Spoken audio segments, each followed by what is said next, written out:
Some crimes leave behind clues. This one left behind questions. There was no warning, no past behavior, no reason anyone could point to. A man with a clean record saw a child once, and that single moment was enough to destroy an entire family. Even today, no one can explain why it happened. Not the police, not the courts, not even the man who did it. When crimes involve children, people search for meaning. They look for patterns. They look for obsession. They look for history. Here, there was nothing. The person responsible had never been violent, had never been arrested, had no connection to the victim. What happened next wasn't driven by anger or revenge. It was driven by a decision that came out of nowhere. There is no doubt in my mind that you are one of the most dangerous men to ever walk on this planet. You are the embodiment of evil.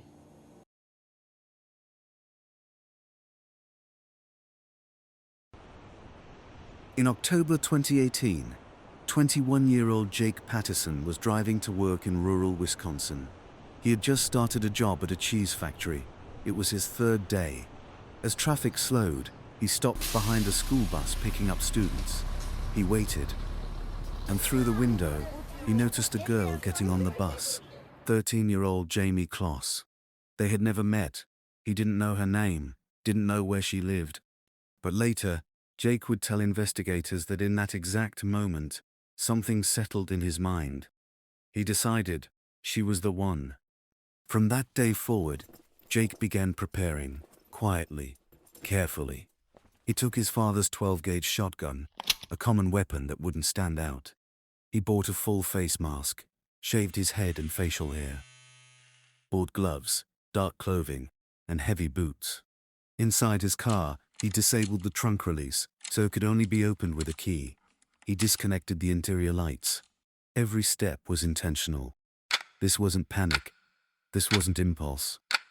It was control.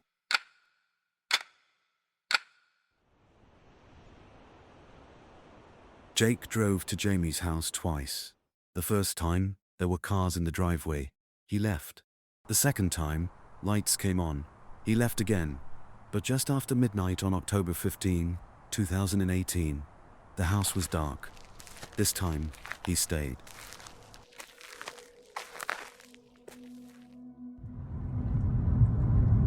Jake pulled into the driveway without headlights.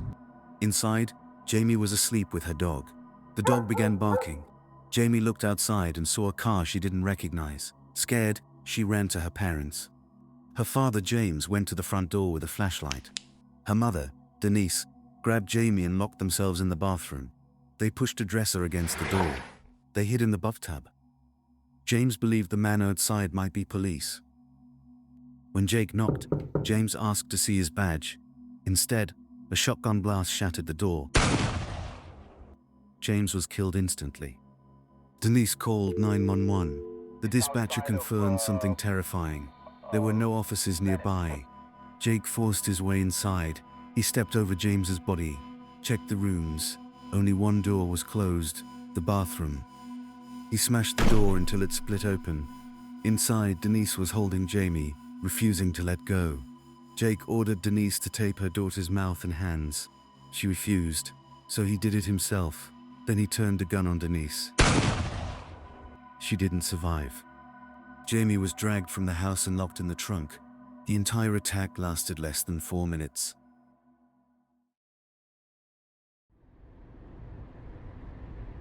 As Jake drove away, police cars rushed toward the house.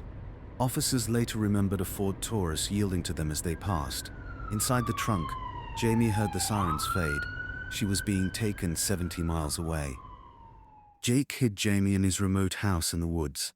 He burned evidence, gave her oversized pajamas, forced her under his bed, barricaded, silent, afraid.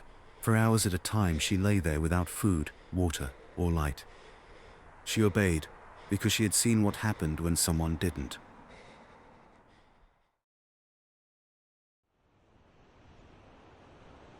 By morning, the Closs home was surrounded by police. 2 parents were dead. A child was gone. The town was silent. Then, the nation took notice. Search teams flooded the area. Helicopters scanned forests. Posters appeared on every street. But Jayme wasn't nearby. She was hidden in a forgotten house, deep in the woods, lying beneath a bed, listening. For the first 2 weeks, Jake barely slept. He told Jayme he would kill her if she tried to escape. He said he kept a gun nearby at all times. She believed him. Then something changed. No sirens, no knocks. No one came. Jake grew comfortable. He started leaving the house. He invited people over. Each time, Jayme was ordered to stay silent under the bed. For 87 days that became her world. No sunlight, no voice, no fuchsia. Just waiting.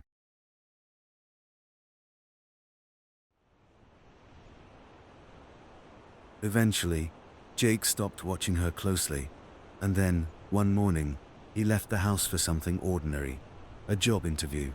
He believed it was over, that he had won. Under the bed, Jayme made a decision. She wasn't going to wait anymore. She pushed the barricade aside, slid out, put on Jake's shoes, too big, on the wrong feet, and ran. She didn't know where she was, didn't know how far she could go. She just kept moving.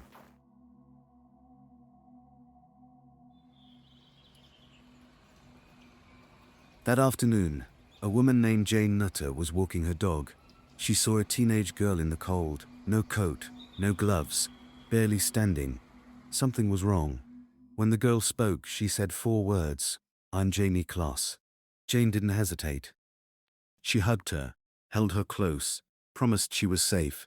They rushed to a nearby house, doors locked, phones shaking. Police were called. At first, dispatch didn't understand. Then it hit them. Jayme Closs had been found. Jake returned home to silence. The bed was empty. Footprints led away through the snow. He went searching, but it didn't matter. Police found him within hours. When they did, he didn't fight. He admitted everything. In prison, Jake wrote a letter to Jayme and her family. He tried to explain himself, but he couldn't. There was no clear reason, no obsession he could describe, no moment he could justify. He simply said he had to do it and didn't know why.